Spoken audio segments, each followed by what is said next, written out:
2022년 5월 둘째 주 부모절 오늘 은혜 받을 하나님의 말씀은 창세기 11장 1절로 2절과 3절입니다.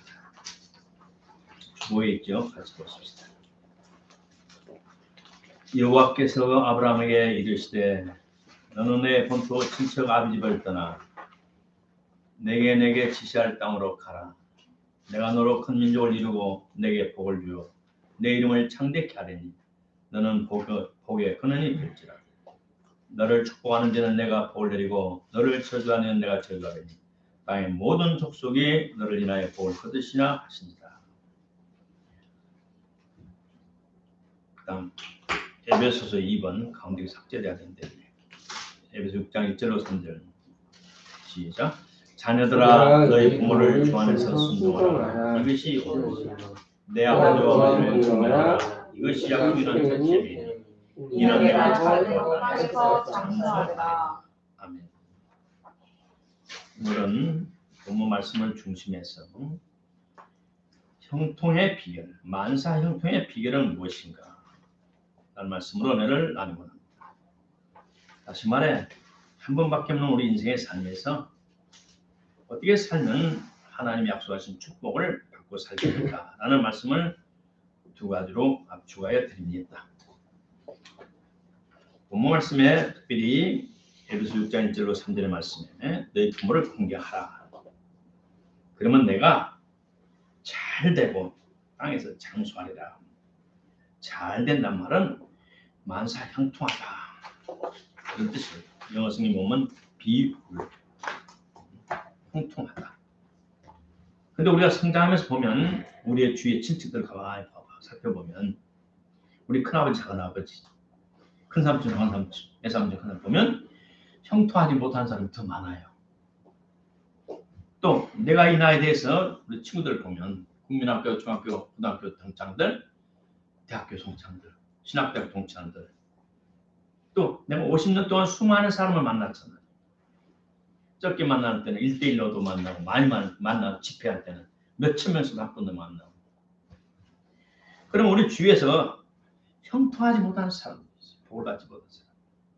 잠시 성장 과정이나 어떤 5년, 10년 그것은 인격 훈련과 어떤 힘을 쓰는 기회, 10년 들어 거두니까.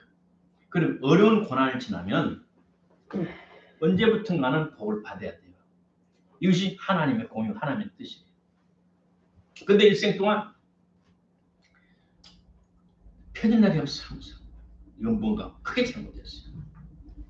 나는 우리 송황에도 나오지만 교회 안에서 상처를 너무 많이 받았어. 교회 안에서. 자, 왜 그랬는가? 참 의심스러웠어요.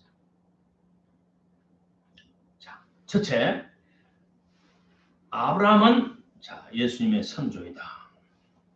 신약 시대에 시작되면서 인류 구원의 구약이 약속된 메시아 예수 그리스도 이 땅에 오신 것은 시작이 마태복음 1장 1절에 딱 나와 있어요.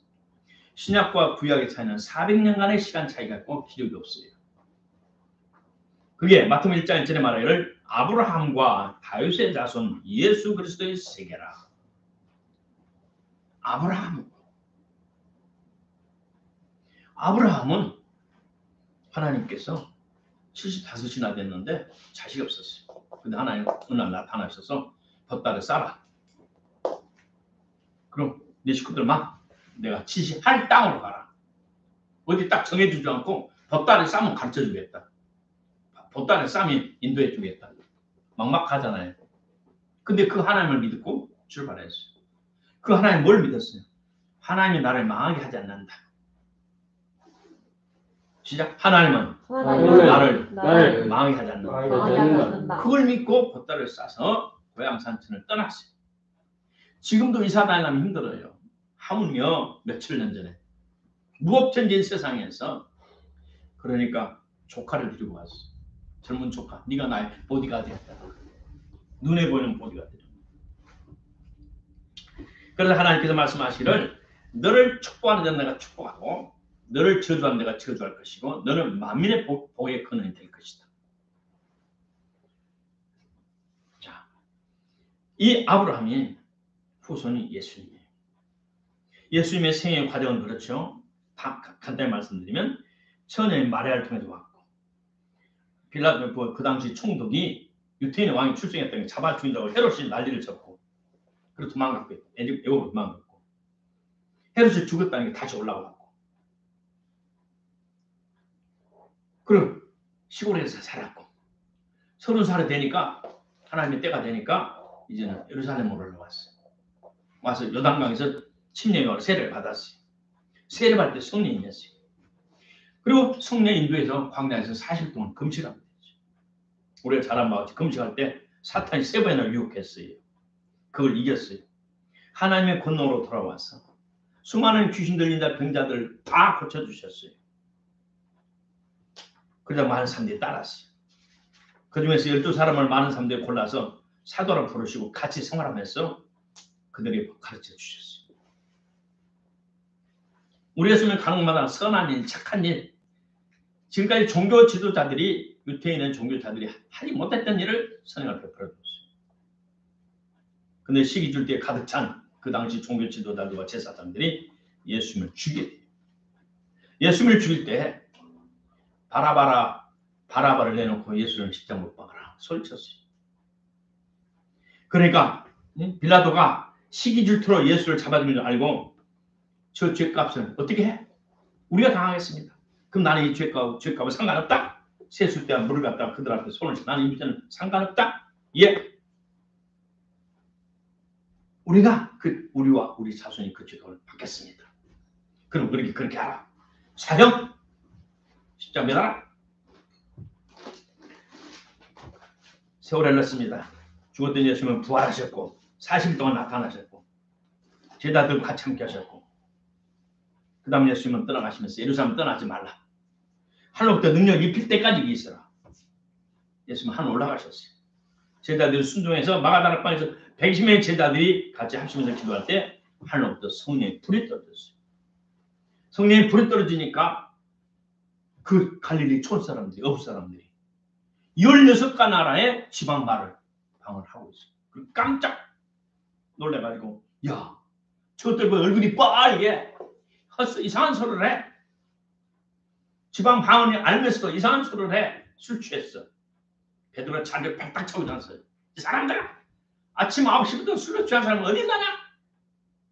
그 3시인데 시간을 바꾸면 아침 9시, 오전 9시.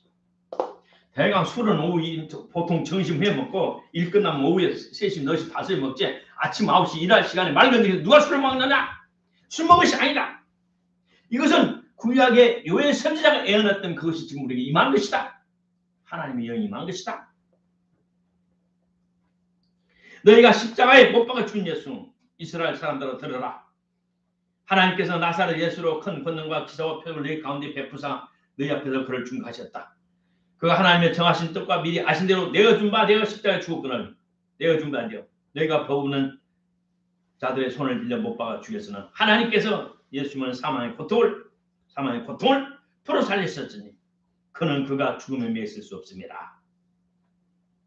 저가 음부에 버림이 되지 않고 육신이 썩음을 당하지 아니하라. 한 구약 약속이 이루어졌다. 이 예수를 하나님이 살리셨다. 우리가 다 이래 증인이다.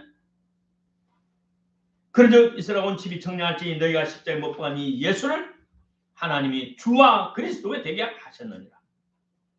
저희가 이 말을 듣고 마음에 찔려 베드로와 다른 사도들이 물어 가로되 형제들아 우리가 어찌할꼬 하거늘 베드로가 가로되 너희가 회개하여 각각 예수 그리스도의 이름으로 침례를 받고 죄사함을 받아라. 그래서 이 당시 복음이 전파될 때 그날에 3,000명이나 구원을 받았어요. 3,000명. 그 당시 예루살렘 성이 2만 명밖에 안 됐는데 3,000명 구원을 받았어요. 사도행 6장 7절에 봤더니 하나님의 말씀이 점점 왕성하게 예루살렘에 있는 제자의 수가 더 심히 많아지고 허다한 제사장의 무리도 이 도에 복종하니라. 수많은 제사장들도 죽었다가 부활한 예수 그리스도가 주와 그리스도가 되고 구약 약속한 메시아가 된 것을 알고 그들도 굴복을 했어요. 예수님을 영접하고 회개하고 침례를 받고 회개하고 예수님 앞에 엎드려졌어요. 예수님을 십자가에 매달라고 소리친 죄는 백성들의 영적 제사장인 이 사람들이 회개하고 주님 앞에 돌아왔을 때 용서받았어요. 죄사함을 받았어요. 그러나 그에 따른 죄값을 지불해야 돼요. 이스라엘의 죄값을 청산하는 문제는 하나님과 이스라엘 문제예요. 그 얼마 후에 디도스 로마 장군 티투스가 와서 예루살렘을 함락하면서 도라나 성벽이 포기지 않도록 다 밭처럼 전부 이렇게 평탄지를 만들었어요. 왜? 돌 사이에 돈을 끼워놓고 하나님께 기도를 했거든. 이게 로마 군인들은 알아가지고 돌 포개진 것도 다 뒤집어가지고 동전을 다 뺏어갔어요. 그리고 잔혹하게 핍박받는 것이 역사에 기록되어 있어요.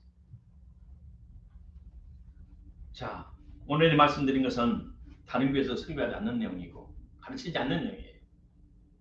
우리 한국교회는 선교하는 열정처럼 아브라함의 후손이 이스라엘을 열심히 축복해야 우리 교회가, 우리 신자 개인이 이 나라 복을 받습니다. 발람이라는 사람이 있었어요. 이스라엘 대적자 발락이라는 사람은 왕이 돈을 주어도 불러다가, 왜? 발람이 저주하면 저주가 아니면 무서운 사람이에요. 마술사자인데 신기한 사람이에요. 왕이 듣고 사람을 보내서 그 사람을 돈 주고 불러왔어. 저 사람들, 이스라엘 사람 저주하라. 내가 돈을 몽땅 줄 테니까. 근데 저주하는데 하나님 저주하지 마라 그래. 내가 하는 말만 하라고.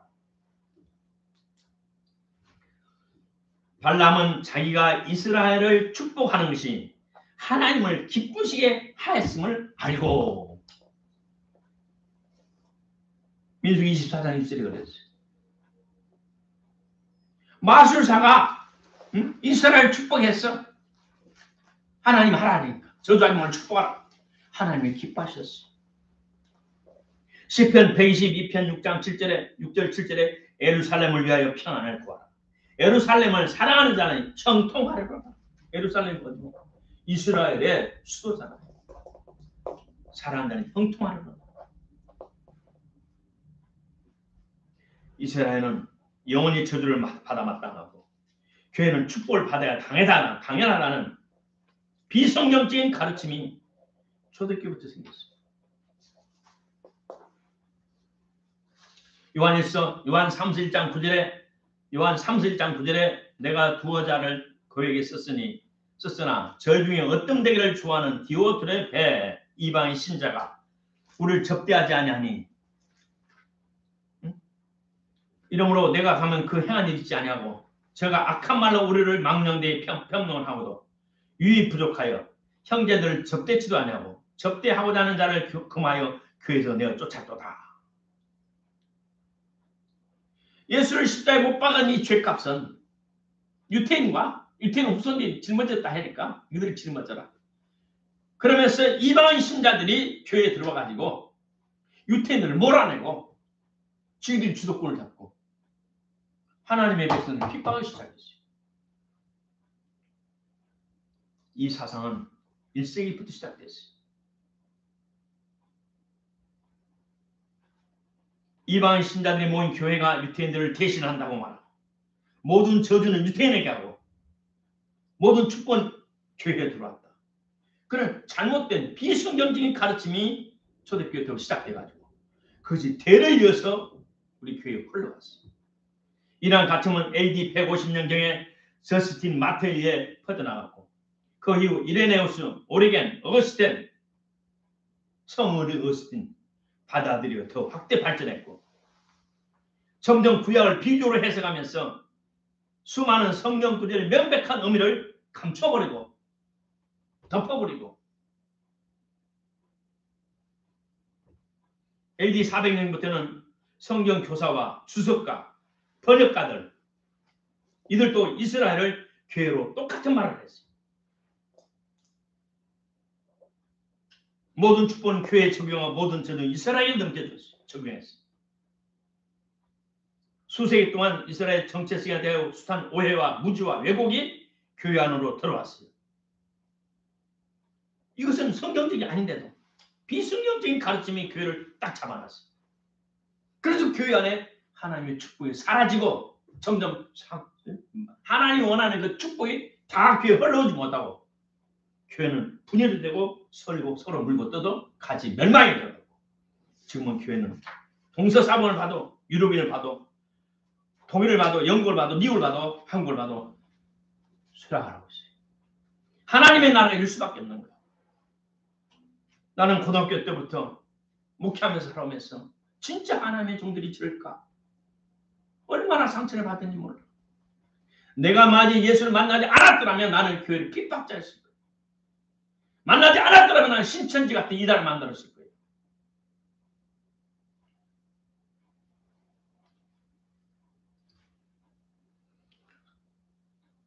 결국 교회는 암흑기를 맞이하게 되고 중시대 영적으로 도덕적으로 교류적으로 완전히 타락하셨습니다. 그러나 우리 하나님은 구약의 기록 말씀 예언대로 이스라엘 백성들을 버리지 않았어요. 버리지 않으셨어요. 역사에 실현된 하나님께서 이스라엘을 돌보신 많은 사건이 많이 있지만 이걸 시간 관계에서 다 말할 수는 없고 몇 가지만 말씀드립니다. 데니스 프린스 목사님은 하나님께서 이스라엘에게 약속하신 땅이라는 책에서 이렇게 말을 했어요. 종교 계획자들도 반유대주의 편견의 죄로부터 자유롭지 못하다. 말틴 루터가 책을 처음 출판했을 때 유태인들이 자기 책을 보고 기독교로 개종할 것으로 기대했다. 그런데 그런 일이 일어나지 않았다. 그러자 그는 카톨릭 신자들보다 더 훨씬 심하게 유태인들을 경멸하고 독수를 했다. 마크 빌즈라는 유태인 납비 출신의 목사님이 있어요. 그분이 다른 친구하고 이야기하는 중에 소문에 듣자니 요즘 우리 형제들이 유태인 형제들이 불교를 많이 간다며. 그때 그 친구가 하는 말이에요. 교회를 가도록 해야지. 개신교를 가도록 하지. 그랬더니 그 다른 납비 친구 하는 말이에요. 불교는 저를 보세요. 불교는 우리를 안 죽이잖아.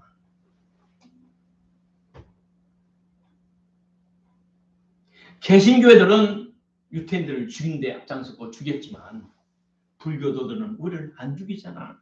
그래서 내가 모른 척 했어. 이런 슬프고 가슴하고 비통한 일이 어디가 있습니까?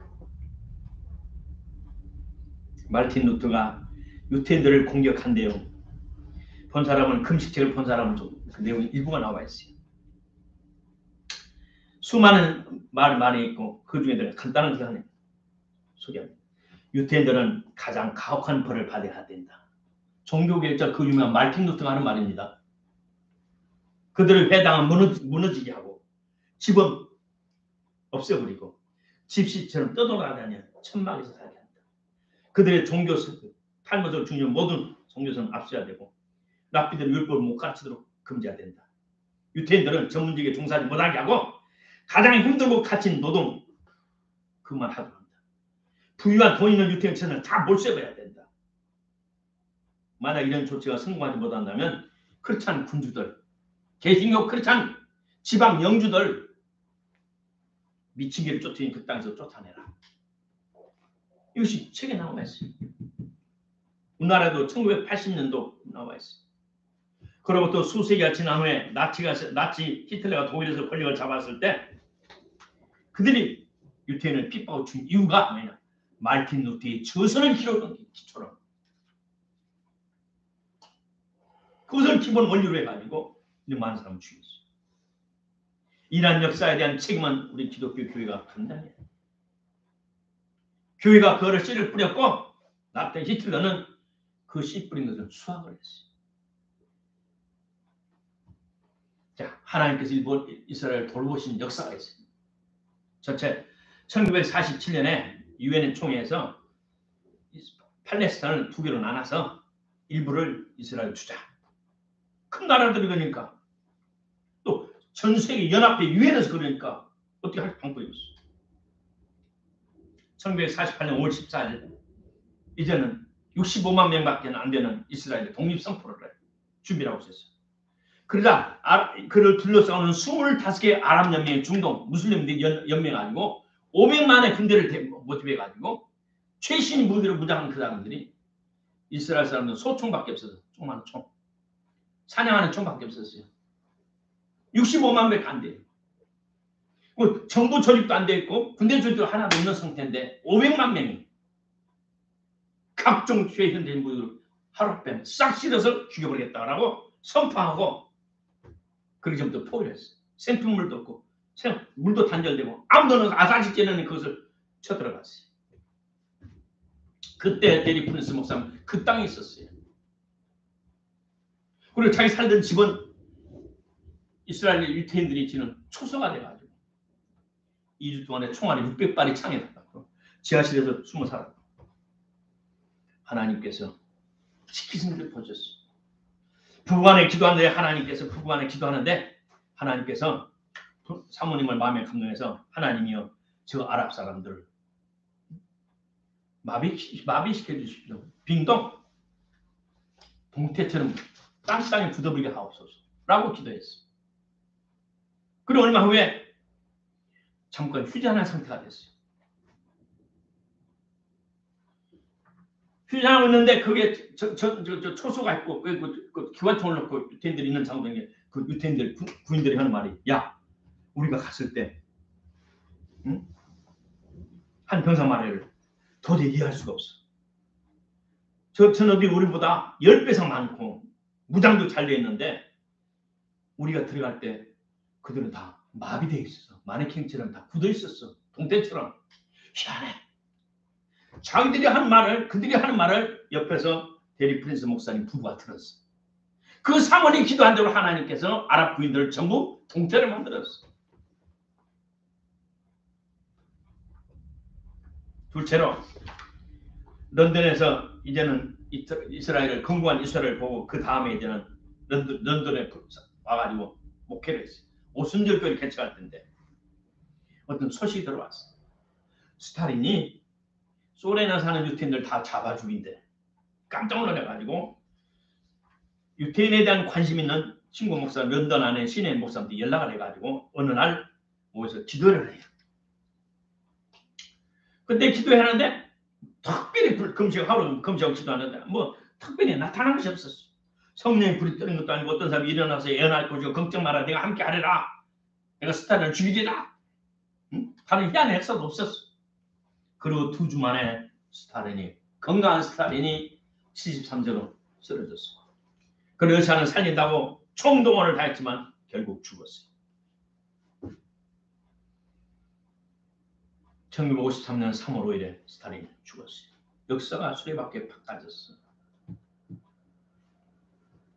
2000년 동안 고향 땅 없이 돌아다녔던 이스라엘이 그 나라가 회복이 되고 소련에 가는 수백만의 유태인들 죽이려 학살했던 스탈린이 죽게 되고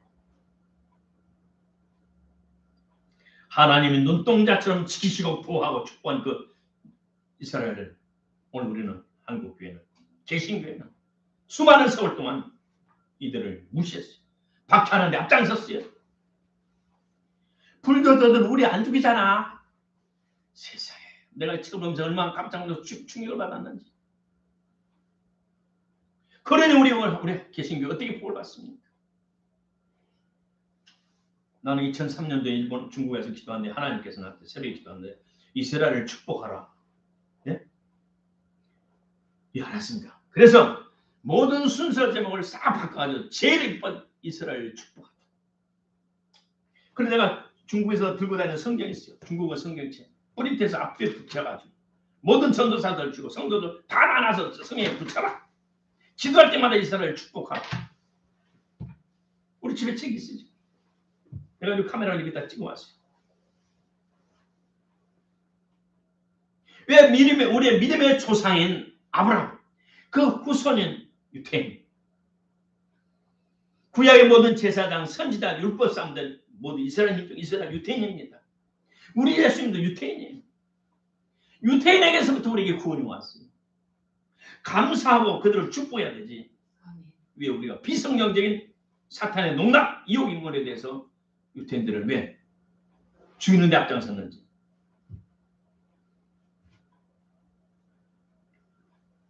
그리고 얼마 안 지나서 한 12년 돼서 중국에서 2013년 후에 10년 후에 2003년에 그리고 10년 후에 2013년 다시 하나님 중국 문을 열어줘 가서 있으면서 한국에 나오지 않는 데리 프리스 목사님 책을 보게 되고 중국어로 번역된 거 보게 되면서 내가 하나님 감사합니다.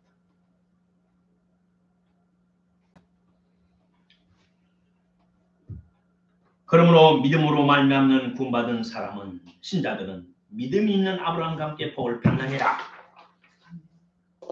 영적 믿음의 후손인 저와 여러분, 영적인 복, 왜 우리가 깨닫지 못하고 하나님 말씀 듣지 못하고 깨닫지 못하고 그 말씀을 살지 못합니까? 사탄이 방해하니까. 왜? 사탄이 방해할 건덕거리 빌미를 할 것이 나한테 있잖아요. 우리 교회에서 그걸 가르치지 않잖아요. 이스라엘을 축복하고 이스라엘을 협조하고 이스라엘이 지금 주위에서 공격하니까 방공호를 파요. 방공호. 땅에다 피난처를 만들어 땅을 파가지고 불을 만들어가지고 그에 많은 사람이 돈을 보태서 방공호를 만드는데 협력을 해요. 우리 교회도 빨리 우리가 이스라엘 축복은 말로만 아니라 우리 헌금을 모아서 우리가 보내기를 원합니다. 이스라엘 축복하는 복을 받고 저주하는 저주를 받으라. 그래서 세계 교회가 하나님의 축복을 하나님 원하는 만큼 받지 못한 것입니다. 자, 마지막 부모님은 자식을 위해서 모든 것을 희생합니다.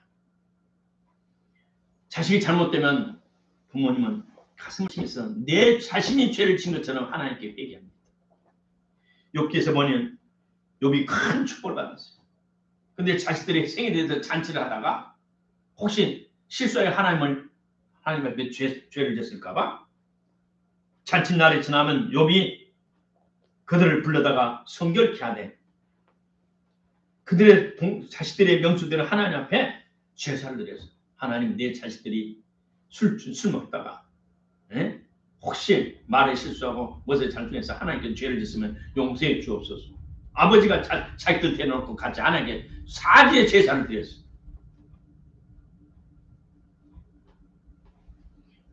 욥기 8장 4절로 7절에 내 자녀들이 하나님께 범죄하였으므로 하나님께서 그들의 범죄로 인하여 자식들의 죄로 인하여 그들을 버리셨을지라도 내가 늦기 전에 하나님을 찾고 하나님께 간구하며 하나님께 용서를 구하면 하나님께서 반드시 너를 위해 깨어나서 너를 형통하게 하리라. 네가 비록 시작은 적게 하나 크게 창대케 되는 축복을 주리라. 어린 자식들이 세상 살다가 죄를 짓고 실수하면 그걸 인식하고 안 부모가 하나님께 엎드려서 하나님의 내 어린 자식들이 죄를 져서 용서해달라. 그것이 부모의 마음이에요.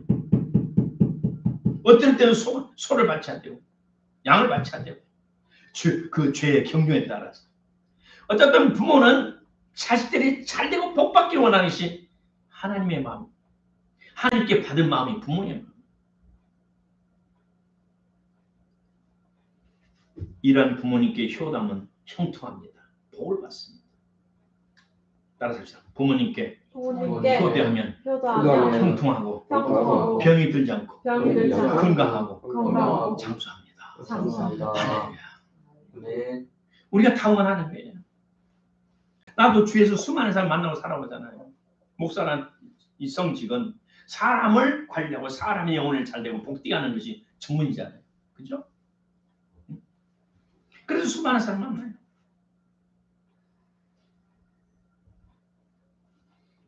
어떤 분은 나를 동생 눈 빠지게 기다렸네. 오랜만에 전화하니까 동생 눈 빠지는 동생 기다렸네.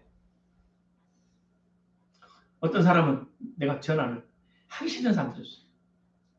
만나기 싫은 사람도 있고. 6장 1절로 다시 봅니다. 자녀들아 너희 부모를 주 안에서 순종하라. 이것이 마땅하다. 네 아버지 어머니를 공경하라. 이것이 약속 있는 축복받는 그 계명이다. 이는 내가 잘되고 형통하고 땅에서 무병장수하리라. 간단해요. 진리는 간단한 하나님을 사랑하라. 간단한 이웃을 내 몸같이 사랑하라. 이웃에 가장 가까운 친혈육인 부모를 공경하고 사랑하라. 이거 땅에서 잘되고 무병장수하니 장수하라.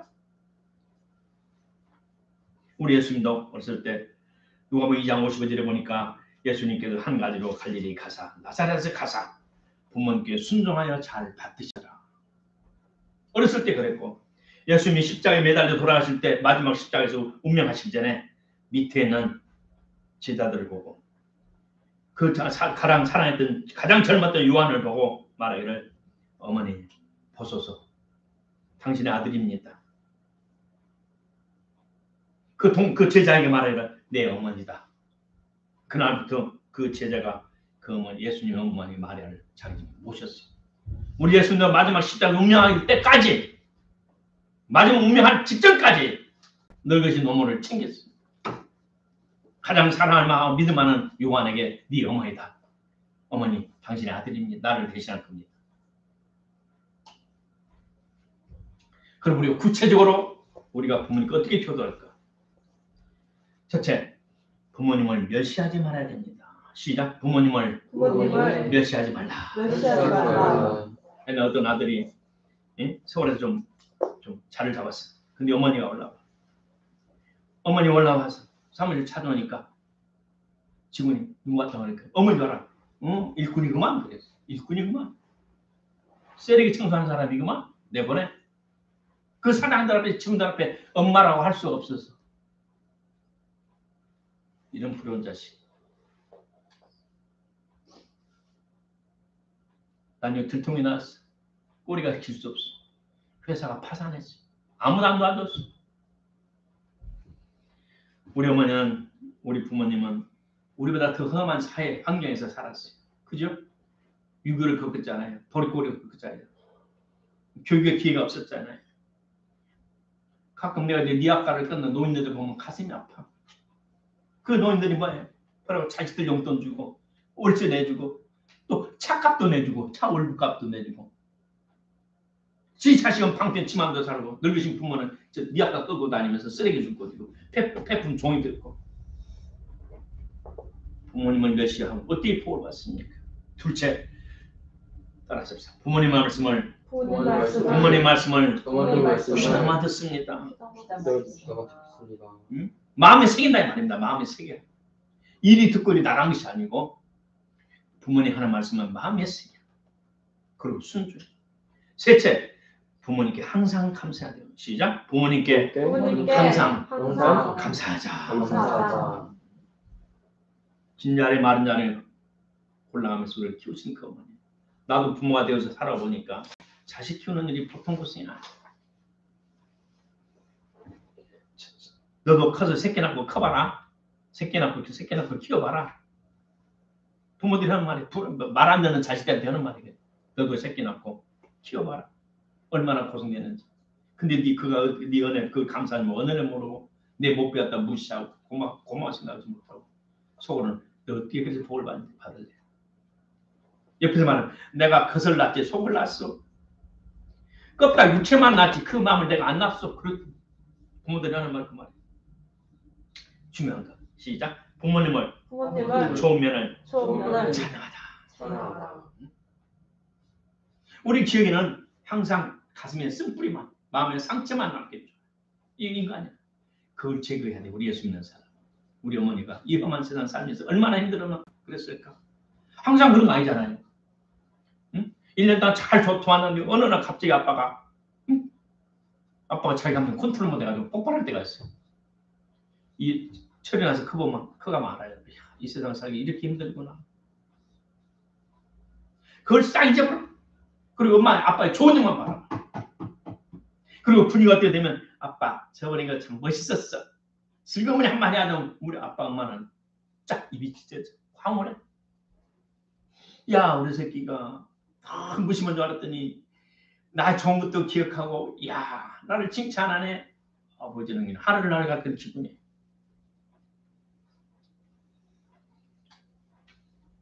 나도 그래. 칭찬하면 고래도 춤을 춘다고. 그런 책도 있던 칭찬하면 고래도 춤을 춘다. 부모님을 칭찬하는데 인색하지 마세요. 부모님의 수고에 감사하세요. 그럴 때 우리 하나님께서 저와 여러분 더 큰 축복을 주실 줄 믿습니다. 복을 받으려면 부모님의 좋은 점만 기억하세요. 섭섭한 것은 아빠 저번에 내가 마음 섭섭했어. 부자 간에 부모 자식 간에 왜 못 풀어? 그럼 아빠도 정신이 있어. 그래 저번 나도 정신이 없었다 미안하다. 아빠 내가 저번에 아빠 승질한 거 아빠 미안해. 내가 투정거리고 먹은 거 미안해 아빠 엄마. 한마디면 싹 없어지는 거야. 그게 부모 자식이. 남들하고도 맥히면서 풀어야 되는데 하물며 부모 자식 간에 못 풀고 살아가면 어떻게 하나님이 축복을 주셨어? 무심할 줄 알았던 자식이 부모님의 좋은 점을 기억하고 은근슬쩍 아빠에게 너무 좋았어. 아빠 뭐 할 때 멋있었어. 아빠 저번 운전할 때 이렇게 싹 양보한 거 멋있었어. 나 같으면 확 까봤을 것은. 확 튀어나올 때 나 같으면 이 개새끼하고 욕할 건데 아빠는 누군지 참 것뿐이 역시 우리 아빠 최고야. 부모님의 좋은 점 얼마나 많아요. 있어요 없어요? 응? 나보다 더 훌륭하고 좋은 거 많이 있어. 그때마다 야 우리 아빠 멋져. 그럴 때마다 아빠가 엄마가 내가 우리 자식 난 보람 있구나. 키운 보람 있구나. 이 새끼들 위해서 내가 더 열심히 일해서 우리 새끼들 고생 안 시켜야지. 그런 세월은 각오와 결심을 해야 되겠다. 이것이 하나님 주신 마음. 결론은 축복받는 비결은 간단합니다. 우리 믿음의 조상 아브라함의 후손인 이스라엘 유태민족을 우리 열심히 축복하세요. 기도할 때마다 축복하세요. 하나님 지켜주세요. 하나님의 뜻을 그들 통해 이루어 주시옵소서. 우리의 구원이 그들 통해 왔습니다. 성경도 예수님도 복음도 이 세상의 문화 발달 모든 것도 그들 통해 왔습니다. 하나님 감사합니다. 우리 그들을 축복합니다. 두 번째, 주님 오늘부터 내 엄마 아빠를 기쁘게 하게 되겠습니다. 최선을 다해서 엄마 아빠 섬기는 일에 제 1순위 영순위를 주고 섬기겠습니다. 하나님 저를 부모를 섬길 수 있는 지혜와 은혜를 주옵소서. 기도하시길 주의 이름으로 축복합니다. 기도하십시오. 하나님 아버지 통솔을 기도합니다. 아버지 하나님 감사합니다. 말씀을 생각하며 기도합니다. 하나님 아버지 은혜를 감사합니다. 아버지 우리에게 받은 우리가 믿음의 조